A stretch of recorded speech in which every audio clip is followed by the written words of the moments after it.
Dymodd Bedwyr ac heb ateb eto, fel un o'r rhaid yn ei flaen a redo.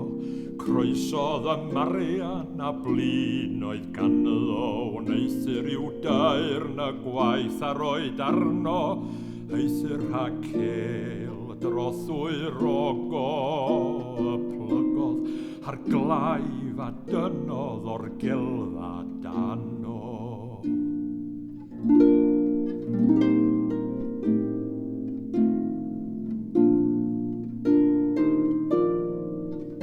Ei ddyrnfo lair a ddyrnfawr cywrain oedd ac arni wawr o liwiau gemau lawer, gwawr y tan a geira ter, lliw gwaed yr hydd, lliw gwydr a hael, neu ser yr hafnos ar ail.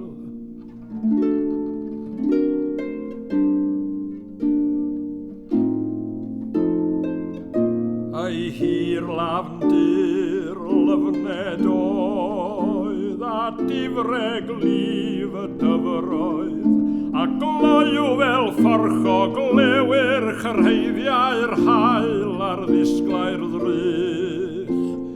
Cododd Bedwyr ac wedyn dringodd a safodd yn syn.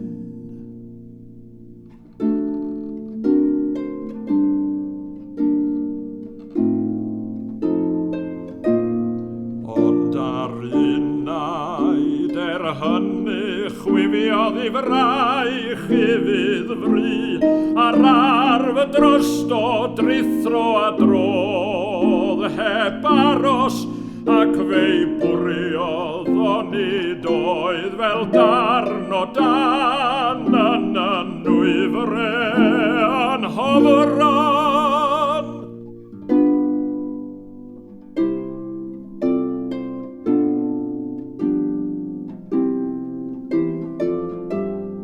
Ond ar llafn ar fynd i'r llu, brychodd y dwr a brochi ar hyn o'r llyn, cododd llaw y gadarn gan fedrus gydiaw yn ei ddwrn, ac yno I ddal yn groes o dan a grisial.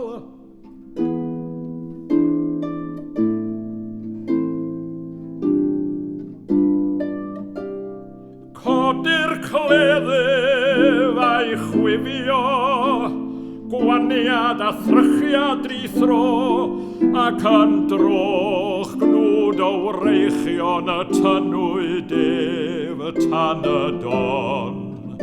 A'i waniad yn tywynu yn neud yr dan i'r dyfnder dydd.